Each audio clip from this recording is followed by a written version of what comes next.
I just got to give it a second so I know where to cut. Perfect. Alright, so before we start the interview, I'd just like to confirm with you that this interview will be recorded and that a minimum of 2 minutes for this interview will be uploaded as part of an assessment. Do you have your consent to continue? Yes, you do. Amazing. Alright, well, first question. Would you like to state your name and your current occupation? My name is Glenn Jiggins and my occupation is Group Treasury Manager for Ausenco. Amazing. Alright. And when and how did you decide to become a group treasury accountant? I've been in the finance industry for 25 years in various roles. I took the path of going down a finance professional path as opposed to a chartered accountant role. And I became interested in treasury through predominantly through university and being involved in trying to understand and predict trends within the share market, foreign currency markets and equity markets. Yeah. Awesome. Alright. And what key things in your life do you think led you to your decision to become a group treasury accountant, aside from uni, of course? Just a general interest in finance, but more how finance works rather than the typical accountant role of reporting on financial transactions. I was not particularly interested in recording other people's transactions. So I was more interested in more of a hands-on and advisory type approach. Amazing. Okay. And what makes you a good fit for this profession based on your skills and abilities that you've learnt in your life so far? Well, Ausenco is a global engineering services firm. So we provide engineering services to the mining sector globally. We have a large presence in the South Americas with offices in Brazil, Peru, Chile, Colombia, Argentina. We also have offices in both the North Americas through Canada, where we have 3 or 4 offices in Canada.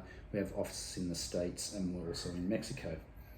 We operate a business services unit out of Malaysia.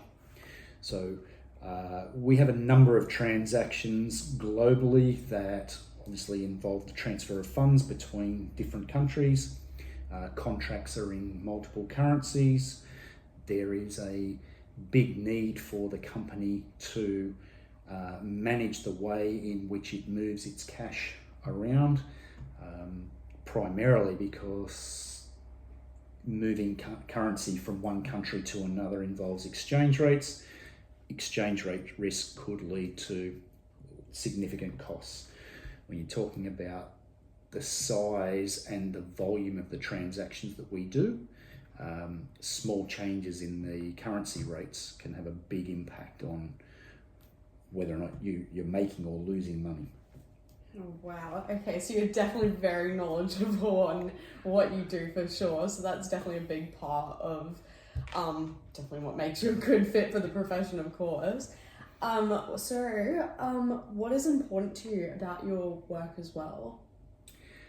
A big part of my work is obviously advising. So I report directly to the CFO and to the board of directors of Ausenco. So for me, it's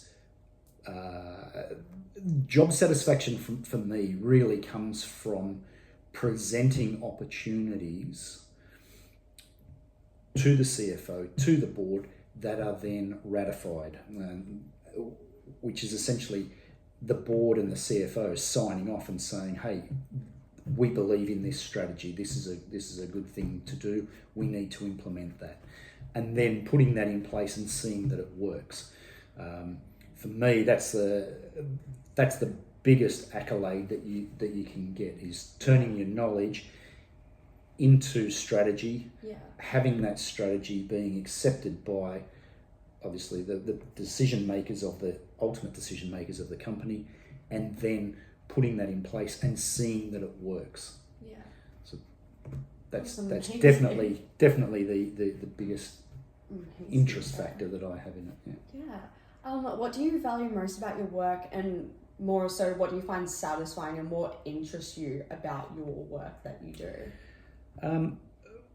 Probably one of the biggest satisfactions within my role and within Ausenco as a company is that it's very much a team environment. There's no emphasis placed on individual performance. It's all about delivering the goals of the organisation, and that stems from the flow down of the feedback that comes from the CEO.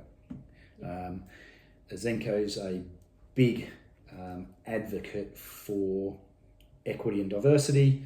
They are a big advocate for work-life balance. The expectation is that you don't need to be in the office in order to do an office job. Yeah. As long as the work gets done and it's done to the level it's expected, then that is all that is expected of anyone. Of course. And they are big on recognition of the work that the various teams within the broader group do in order for the company to achieve its goals. Yeah. They're big on celebrating successes, and big on ensuring that negativity doesn't become a part of the culture of the group. That's what I'd say is probably the most pleasing thing with working for this company. Awesome. So, while you are successful now in your career, were there any sort of difficult aspects whilst developing your career, and are there any major hurdles you've had to overcome along the way to get to where you are today? Oh, definitely. Progressing through my career path, the early days and an early period of my career path was all about seeking advancement. So it was building knowledge, trying to move further forward in my career into more advanced and management roles, team leader roles, those types of things.